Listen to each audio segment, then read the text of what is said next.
I don't remember her ever just flat out being uncouth. Ho hum, poor me. Like, ugh, stop. We are in the room with you, honey. What is happening? Girl, y'all could have written this so many ways. Like, ugh.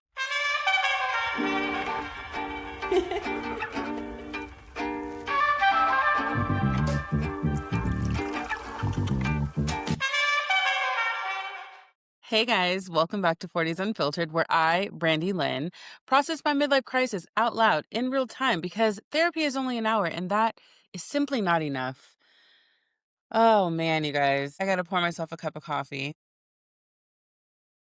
because this little bite-sized bonus episode is brought to you by the Gilmore Girls and how much they have pissed me off. Now, normally, this is where I tell you to find today's drink recipe on fortiesunfiltered.com, but I mean, it's just coffee. Do you like the little carafe I found for you guys? It's like old school looking. I love it. But I'm not putting coffee on the website because that would be weird. What you can do while you're there is watch this pod on YouTube or listen wherever you get your podcast. If you want to go full Stars Hollow with me, I actually made homemade Pop-Tarts. No lie. Look how cute this is. So adorable. You can watch that over on my other YouTube channel, Official Brandy Lynn.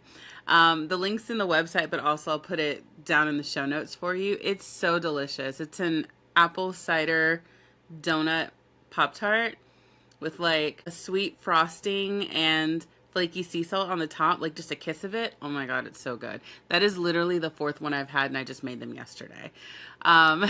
It's kind of crazy. But listen, more importantly, I just want to hear from you because I know I cannot be the only one who is completely annoyed by what they've done to Rory and Lorelai.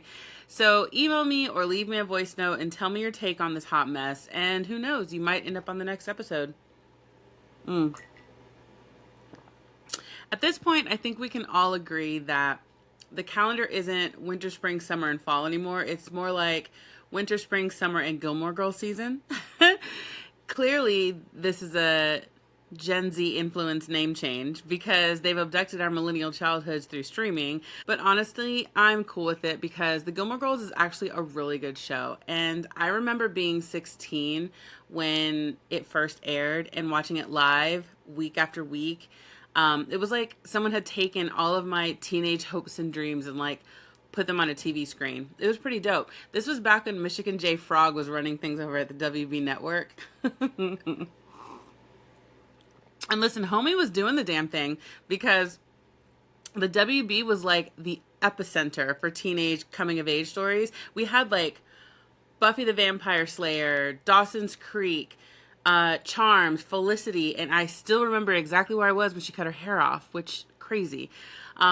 And then the WB turned into the CW for those of you that don't know. And we did lose the Frog, but we did get Gossip Girl. So, you know, I can honestly say that it was the golden era of TV for millennials. And I get why people still love those shows to this day.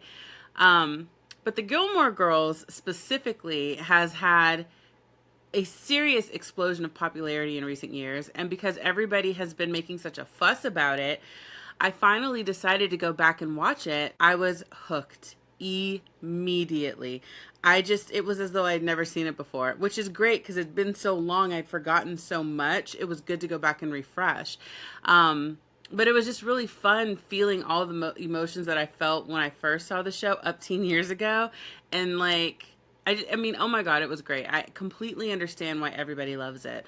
So by the time I got through all 7 seasons, I'm thinking to myself, oh my God, this is so dope. Like, there's also a 4-part revival. They're not just going to cram it all into one extended movie or just a couple of episodes. They're going to like give breathing room, you know, and really do this justice. Like, I'll finally have answers to the questions that I had back in the day. Like, what happens to Luke and Lorelai? And what does Rory do after college? And like, does Paris ever see her parents again?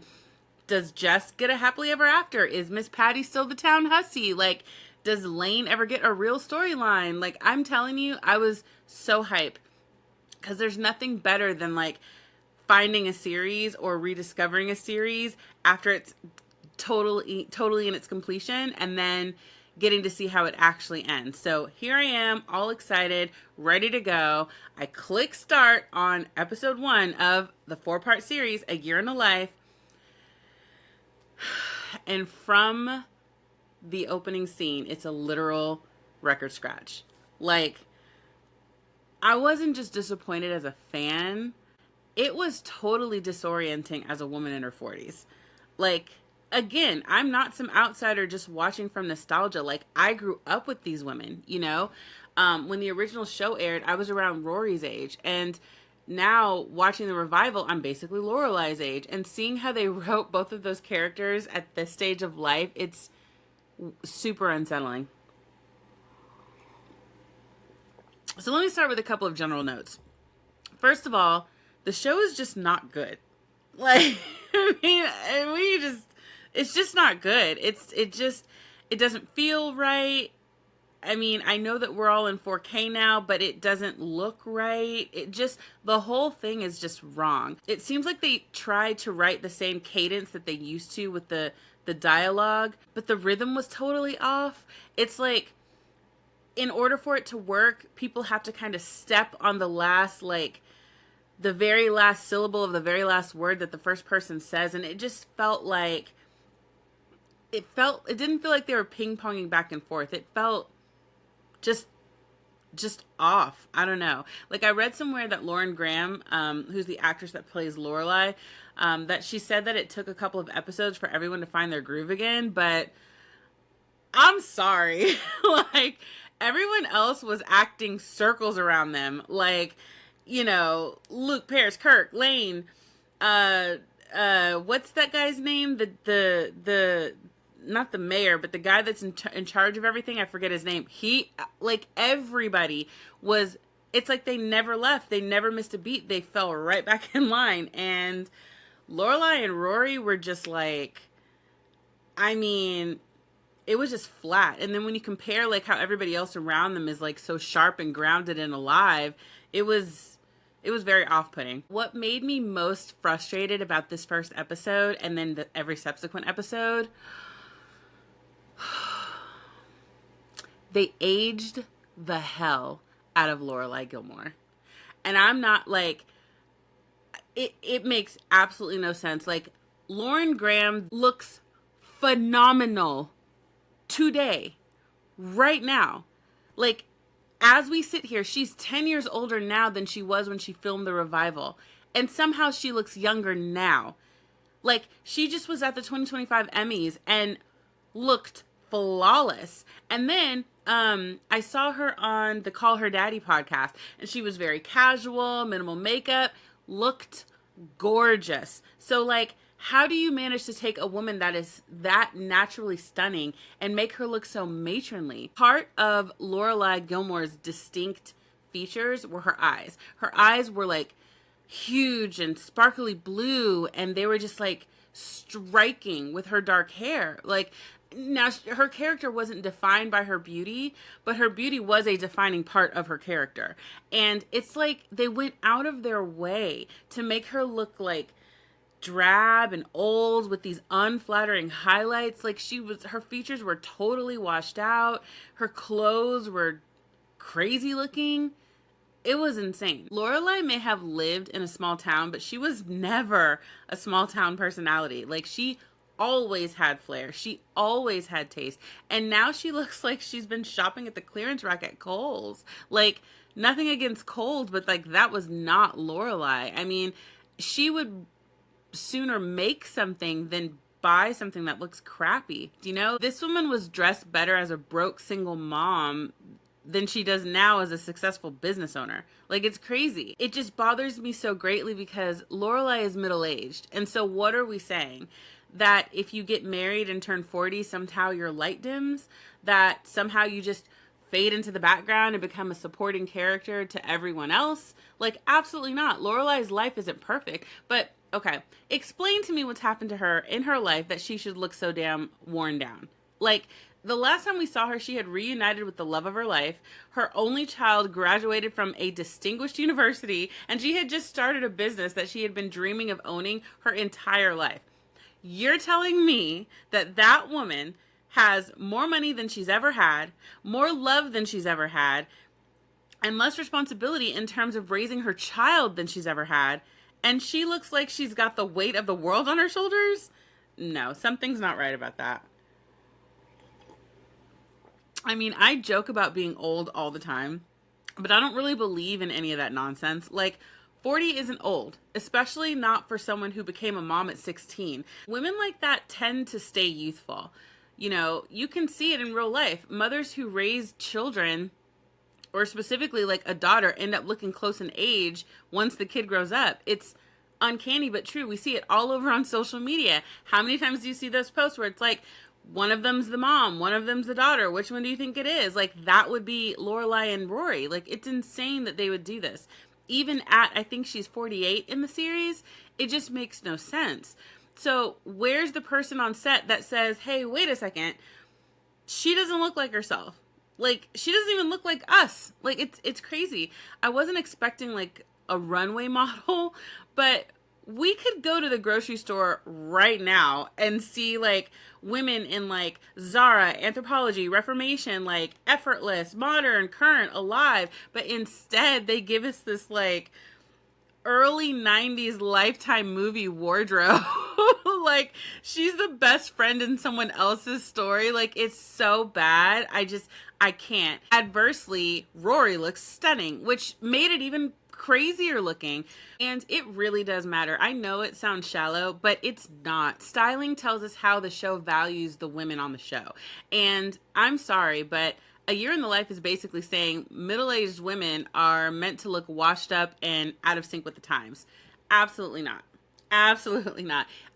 It was literally the second thing that I saw on the show that just like infuriated me.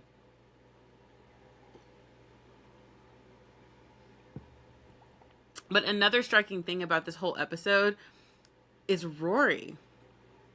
And she's just like drifting. Like, she doesn't live anywhere. She doesn't really have a job. She doesn't have a clear romantic life. She's just kind of like all over the place.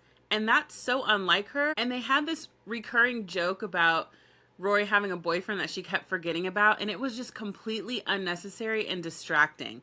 If anything, it really took away from Rory as a character. But like from the perspective of a woman in her 40s, this isn't quirky. Like, it's disheartening. It's not like Rory left Yale, went out to conquer the world, and the world knocked her down, so she came home to regroup. Like, that would make sense because that is real life. No, she's just been floating for 9 years. Like, head in the clouds, just pillar to post. And that's where the story blows me away, because Rory was Lorelai's greatest sacrifice. Lorelai gave up a charmed, easy life with her parents to raise Rory on her own terms, but with love and freedom and support, which were things that she didn't feel like she got from her family. When she couldn't do it alone anymore, she swallowed her pride and she, you know, went to her parents and asked them for money so that Rory could go to Chilton. And, you know, every Friday night dinner, every snide comment from her mother or dismissive action from her father, like, all of that was the price for Rory's education. You know, that's a huge sacrifice that she made. I know what it feels like to put yourself in uncomfortable positions on behalf of someone else for their betterment. And that's not nothing. Like, Lorelai did not have to do that. She could have been a perfectly good mom without putting her kid in private school. And honestly, brilliant kids succeed in life every day without private school. Rory probably very well could have still gotten into, you know, Yale, or maybe ended up going to Harvard. But she wanted Rory to have every advantage. Every advantage. And after all of that, after decades of sacrifice, this girl comes out on the other end with like nothing? Like, you're joking, right? And Lorelai just shrugs, like, oh, she'll figure it out. Like, no. I'm sorry. I'm not saying that Lorelai should like shame Rory, but she should say something. Like, because this, oh well, she'll land somewhere energy is like not working. It's a symptom of a larger problem. Like, we've created a generation of people that act like they just made it on their own. Like, no one ever helped them. They're just like, They don't owe the generation before them anything for all the sacrifices that they made to give them a better life. That's an issue. But specifically here, I'm sorry. Like, yes, parents owe their kids food and clothes and a home, but that's like baseline. What Lorelai gave Rory was like far beyond that. They were unusually close, to the degree that Rory knows what it took for Lorelai to create the life that they had. She was never sheltered from the realities of going from being a maid to a manager to working full time while going to school at night, building a community and building a business and running a home, trying to, figure out the cost of repairs.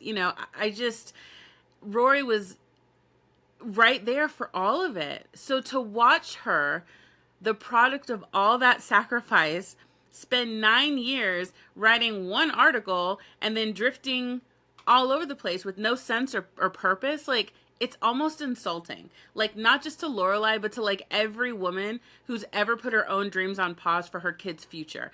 I couldn't believe it.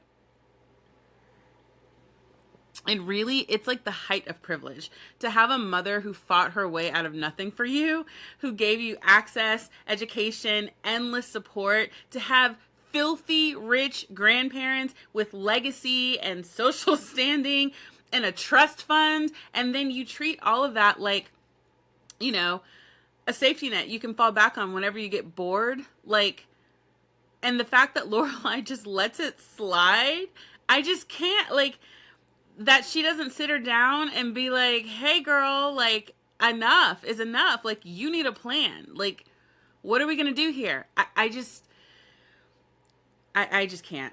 At this stage of life, I just cannot fathom that a woman who had given so much to her daughter that like Lorelai would just accept this. And at some point, love has to come with accountability. Like, Lorelai isn't a bad mom if she were to be disappointed in where her daughter's at right now. She's human. And a woman who's worked that hard would absolutely expect her daughter to meet her halfway there. It's crazy. So Rory is one thing. The next thing that pissed me off about this episode was the relationship between Luke and Lorelai. So basically, you're telling me that after all these years of waiting for Luke and Lorelai to finally end up together, what we get is common law marriage? Like, no progression, no new house, no new wedding, no, promise ring, not even a Cracker Jack box ring. We're just coasting. Like, I'm not saying every couple needs to get married. Like, do what works for you. But, like, Lorelai Gilmore has always wanted to be married. This is not new. Like, since season 1, like, she didn't marry Christopher at 16 because she wanted to wait until it meant something. She, agreed to marry Max because she wanted that kind of commitment. She just wasn't ready for it. And then she said yes to Luke for exactly the same reason. So 9 years later, I would expect something. So to spend years waiting for her to end up with the love of her life and find out we're just playing house, like, just a bunch of inertia, like, no growth. I mean, that's giving up the very thing that used to make her so interesting. I would even think, like, even if it's not marriage, progression in some kind of way. Maybe they built a cabin somewhere in the woods and they, I don't know, go there for vacations, or they, maybe they're adventurous together. Like, they come together as a couple and do nothing. That's insane to me. That's insane to me. Like, their whole dynamic in this episode is comfort mistaken for growth. Like, Lorelai finally has the stability she's always wanted. The man, the business, the life. But, like, what exactly happened between 39 and 48? Like, 9 years together, and she never one time feels secure enough to take the next step. And Luke's just, like, going along with the flow. Like, there's 9 years of nothing in between. Like, what are we doing this whole time? This woman once took risks, built a life from scratch. Suddenly she can't move forward in the one area that's always mattered most to her. Like, with the one person that has always been there for her. Like, this is just crazy. Like, I just can't wrap my mind around it because it's not evolution, it's literally paralysis. And that's why this version of her feels so hollow. Like, listen, by 40, society expects you to be much more decisive and, to know exactly what you want, who you are, and have it all sorted out. We've all heard the cliche that your 40s are supposed to be the best years of your life. But honestly, most of us hit 40 and realize half the things that we thought we wanted don't even fit anymore. But we've spent so long trying to force those pieces together that it's hard to admit when it's time to let it go. That is relatable. That is realistic. Like, I'm in that position myself right now. But Lorelai never even gets there. Like, she has not earned a midlife crisis because she's done nothing to outgrow the life she's already been living. Like, the normal process for a woman our age is to reevaluate, look around, take inventory, and decide what still works and what doesn't. You can only do that if you've actually done something, if you've actually moved, if you've tried, if you've failed, if you've learned, if you've lived. Lorelai literally hasn't. She's been standing still for a decade. Like, can you see? I get so passionate about it. I'm so annoyed by this. And that's what makes her story feel so empty. Like, her inability to commit or move forward could have been interesting if it were written as a crisis of self-awareness. But, like, that moment where you realize you've built a life that doesn't fit anymore. We've all been there. But instead, it's regression with little reflection. It's not that she's lost, it's that she stopped even looking. Like, and what really grates is how she takes the comfort that she has with Luke for granted. Because for women in their 40s, especially the ones still dating, clarity is everything. Like, do not waste my fucking time. Tell me what this is so I can make an informed choice. Lorelai has that kind of a partner, but instead of building something intentional with him, she just stalls. like 9 years together and they've never even talked about kids, y'all. Like, that's not romance, that's avoidance, and it's stupid. Like, this is so stupid. It's such a lazy way to write her. Like, in your 40s, avoidance is expensive. Like, it costs you years because time does not work the same at this stage of life. Like, if you don't ask the hard questions, ask your partner like their goals, their desires. And I'm sorry, is asking someone if they want kids even a hard question? That's insane to me. But like, you avoid doing all of that and then you coast and suddenly another decade has gone by. And that is truly terrifying. How could you I don't understand. And then to convince yourself you're happy because nothing is happening. I don't understand. I don't know what they were thinking. Like, if the show had been honest, it would have been, much better for them to like explore how your 40s sort of mirror your teens. There's some uncertainty, there's, some identity crisis, only now with like bills and back pain, okay? But like, that would have been interesting. But instead they wrote her like she's frozen in amber or something. And like, not even just that, she's like a watered down version of herself. Like, the woman who once like lit up a room like with quick wit and independence and like that perfect blend of chaos and competence is like gone, honey. Like, what we get now is like a muted, duller, smaller, less curious about her own life version of Lorelai Gilmore. They took a character who used to sparkle and stripped her of like everything magnetic. It just, I just, and what's worse is that, it's the opposite of what happens to most women in their 40s. This is the decade where like you start coming into focus. Like, you stop apologizing and you stop performing. I'm there right now. Trust me. I know. Like, you don't feel like you need to prove your worth to people who already decided how they see you. But like, this version of Lorelai, she's blurry. Like, they've dimmed her light so much to make her age appropriate, and it's infuriating. Absolutely infuriating. Like, I can't. And then I think the last thing that really upset me about this episode, oh my God, I had to save it for last because it makes me more angry than anything else, which is the way that they portrayed Lorelai with her relationship with her mom. And I'll just touch on it briefly because I could probably go on about this forever. But honestly, it makes my blood pressure rise. Like, Lorelai's mother has always been difficult. You know, in season one or in episode one, her father has just passed away. And Emily Gilmore, you know, who, by the way, is far more interesting in this revival than either Lorelai or Rory, to be honest. But she's still very much acting like Emily Gilmore, you know, being a pain in the ass. They still have a tense relationship as always, but what kills me is how childish Lorelai is written here. She's not like wounded. She's not like emotionally complicated. She's just childish. Like, it's like the writers forgot the difference between being quirky and being emotionally stunted. Like, Lorelai has always been quick-witted and imperfect, like, but it was like endearingly flawed, you know?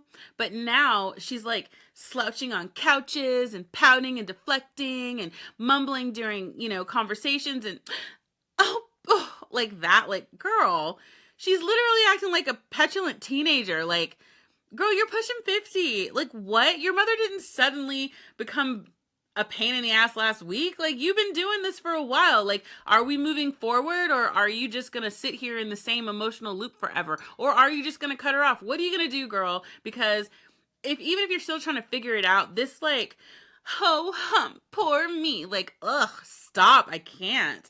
Like, the thing about Lorelai originally was that she actually was always more emotionally mature than her parents, which a lot of people who have strained relationship with their parents, a lot of times that's what it is. And, you know, or the black sheep of the family. You tend to be the person that feels the most, that has a higher understanding of, you know, not necessarily right and wrong, but, you know, you can emotionally quotient. And you know, so yeah, she's always been more emotionally mature than her parents. Like, she broke out of like their very rigid world, and she was brave enough to say, like, this doesn't work for me, this is very unhealthy, and she went off and built her own life. But here she's literally written like a caricature of herself, like exaggerated, overplayed, like loud in all the wrong ways. It's like watching someone act out their own parody. Like, it's the difference between watching a live play and watching a movie. Like, you know, with a play, like, the gestures are broad and the facial emotions are like exaggerated because you have to play to the people all the way in the back of the room. Like, so somebody sitting front row can see you from, you know, however many feet away, but somebody in the back of the room has to be able to see you from yards and yards away. So you've got to really, really emote and do all of these big gestures. Totally makes sense. But girlfriend, we are in the room with you, honey. Like, what is happening? Like, this is television. The camera is right here in your face. Like, there's no need to act like, you know, like a cartoon character. Watch it. If you haven't seen it, go and watch it. It's funny, but it's also aggravating. Like, oh, and then like the worst part was the wake. So, like, she gets drunk at her father's wake, and the only story she can think to come up with is about him catching her sleeping with a guy. And I'm like, girl, that's all you've got? Like, what? Okay, so in a way, I kind of understand it, because when my mom died, like, my brother was like, so what do we think about, what do we remember about mom? And all I could remember was her saying this fucked up saying of like, you know, I'll show you better than I can tell you, which clearly, you know, not right for the moment, right?